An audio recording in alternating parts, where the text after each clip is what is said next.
What's up, guys? You're watching Destined Rivals, and at your request, we are back. But this time we're back with a new deck profile combining the three Egyptian God structure decks. We took Obelisk, the Tormentor, and Slifer, the Sky Dragon. Yeah, and Slifer sucked. Not great. But we combined them. This is a fun, casual deck, not a competitive meta deck. So keep that in mind, guys. But nevertheless, enjoy the video. Hit like, subscribe, leave us a comment. All that fun stuff. Let's go.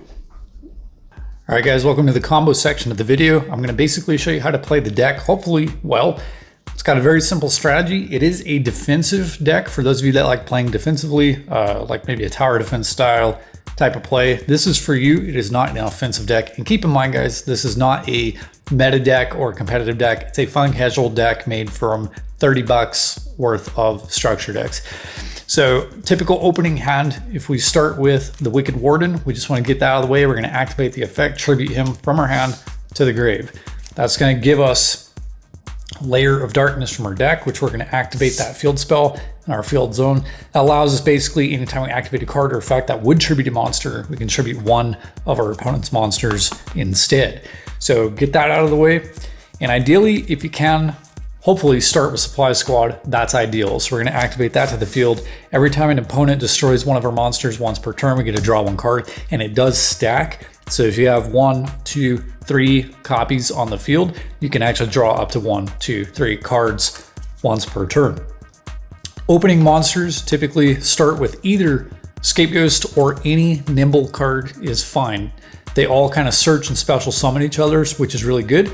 But the goal basically with the deck is to play defensively. So you're going to set, basically at this point, we're going to end turn. Keep in mind what we have in hand, guys. Go to opponent's turn. They're going to very likely try and pop your card off the field by whatever means. So let's say they attack. We're going to flip our Scapegoat, and we are automatically going to get 1, 2, 3, 4 tokens, okay? As many as we can fill the board up with. Also keep in mind, guys, that we are going to be opening King's Court on the channel, so when we can get our hands on that, stay tuned. That'll be a really fun set because we did get a Lightning Storm reprint. Anyway, Scapegoat gets popped off the field. Activate Supply Squad. We get a draw from the deck. So we get another copy of Supply Squad or whatever random card you're going to get. Come around back to our turn, activate our next copy of Supply Squad in this case, so that way next time we can get a draw 2. We're going to replace our Scapegoat that was popped off the field with our next monster, Super Nimble Mega Hamster. Okay, still have all our tokens. So again, next, go to opponent's turn. So this would basically be turn 1, 2, 3. They're going to pop cards off the field. Let's say they pop like 2 or 3. Pop a couple of our tokens off the field. No big deal. Let's say they then pop Super Mega Nimble Hamster. Well, flip effect, we can special summon one of our level 3 or lower beast monster from our deck in face down defense position. That's basically going to be our next Nimble card, okay? So special summon him face down. He's popped off the field. That's going to activate off our Supply Squad. So we're going to get a draw, our draw 1. And our next draw 2, okay? So that's the cool thing about Supply Squad. Keeps us a steady amount of cards in our hands. Hopefully by this point, you can understand the strategy of the deck. Playing defensively, basically you set a monster. Your opponent's gonna try and pop it off the field. You're going to be replacing that with either other monsters or tokens. And that's why the deck works so good. Come back to our turn. We're gonna get our normal draw, okay? So we draw, and we've got 4 in hand now. So we have enough to tribute summon for Obelisk actually at this point. Now, what we could do is take something like Angel 01 and special summon that to our field by revealing Obelisk to our opponent from our hand, or if you have Slifer in hand, that would work too. And then we can basically take and tribute 1, you preferably use your tokens. That's always preferable. 2, 3 for Obelisk. Or another option is, instead of pulling out all your cards, you could activate Soul Crossing, which allows you to tribute three monsters your opponent controls, and you can actually keep all your stuff on the field. So we basically would preferably do Soul Crossing, would be really good. And then basically that would bring out Obelisk from the hand. Now, we could still at this point, we've got 3 monsters in grave. We've got Pot of Avarice in hand. We want to save that until we have 5 so we can recycle all of our actual monsters that have been used up back into the deck and draw 2. So at this point, we could activate Obelisk's effect, attributing 2 tokens even, for a destroy all of their monsters, which would be really good. And so that's generally the strategy of the deck, guys, is you're basically going to be setting, letting your cards get destroyed by battle or card effect, so that way you can, like with the Nimble cards, gain 1,000 life points and then special summon more of them from the deck. So like when Nimble Manga gets destroyed, you can actually bring up to 2 additional Nimble Mangas in face down, and you have a constant flow of enough monsters to tribute for your god cards. So as you draw through the deck and you draw, and you've got Drowning Mirror Force as an example for if they get you wide open, you've got that as a backup plan. And then eventually when you draw Slifer, right, you've got enough tributes for Slifer as well. And then when you run out of monsters in your deck, 1, 2, 3, 4, 5, leave the Wicked Warden in your grave. He's not too important. You can basically activate Pot of Avarice, shuffle those 5 back into your deck to draw 2, right? So the other thing to keep in mind with this deck, guys, is always be mindful of how many cards you have in hand. So that way, when you do bring Slifer out, that he doesn't end up with like 0 to 1,000 attack or even 2,000. You want him to end up with a good amount of attack. And then you have, of course, things like Monster Reborn, which is really good to bring things back from the grave. And then other support cards in the deck basically would be like spell and trap removal. You have Breaker, the Dark Magical Warrior. You have Harpy's Feather Duster, right?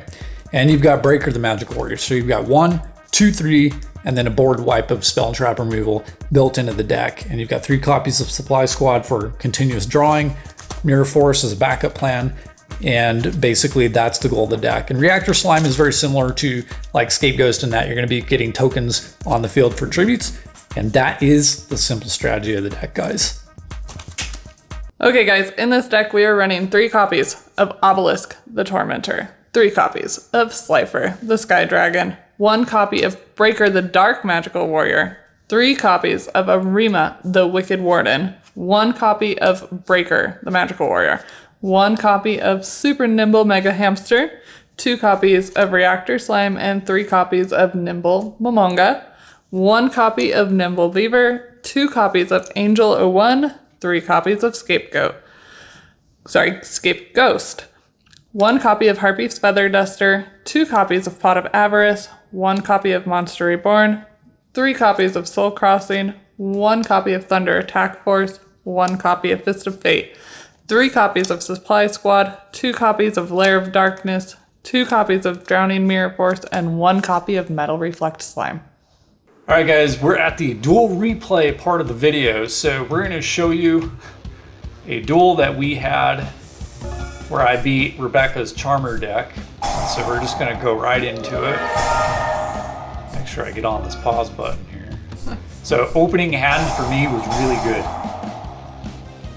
Mine wasn't horrible, but it wasn't fantastic. Yeah, because basically I got Layer of Darkness on turn 1, and I had a second one of these, so basically I could tribute your monster right away. Yeah. That was a huge advantage for me, and I had both god cards in hand, so I didn't have to draw them or search for them, and I already had a token monster. Yeah. So I think that got you way ahead. I only got 1 Charmer monster. I didn't get either of my field spells. Yeah, so I think I was set up pretty much to like dominate from turn 1. Yeah. So cheap shot. It was. I wasn't surprised. Token. And again, I got another Charmer monster, and as I'm drawing through my deck using the draw support from the spell that's on there, I'm not getting anything I can special summon. I'm not getting spell or trap removal. I'm not getting field spells. So it's kind of crappy. Keep in mind, guys, that with Lair of Darkness on the field, it kind of neuters a familiar possessed deck because basically they all become dark, and her deck right now is built for 3 copies of Awakening of the Possessed, and so she doesn't get as much attack as she could because she only has 1 attribute, dark. Yeah. So it also prevents me from special summoning other monsters from the deck because everything's set as dark and you need wind or earth or fire. So I add Slifer, which also, did I use Soul Crossing for that one? Yeah. So everything she summons now loses 2,000 attack. Which bricks it even harder because then I end up with like 100 or 200 attack monsters. Yeah, even Borrelsword and Celine. Yeah. Spell trap removal.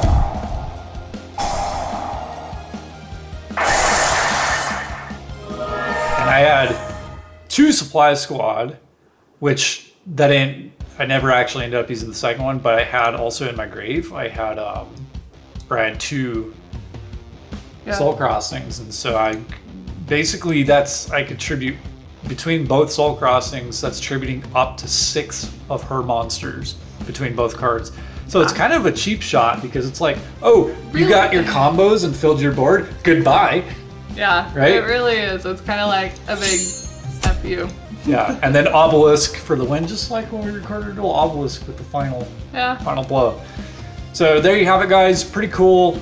It seems it is a defensive deck because you're taking hits, but if you play the cards right and you can protect yourself up to the point or you get a really good hand, or that makes a huge difference in Yu-Gi-Oh! Luck is part of the game for those of you people that are all like, ooh, you drew a lucky card. Well, guess what? That's part of the game, bro. Get over it. Any deck can brick. All right, guys, if you enjoyed the video, if you enjoyed the deck profile, like it, subscribe. We'll see you next time. We'll see ya. Bye.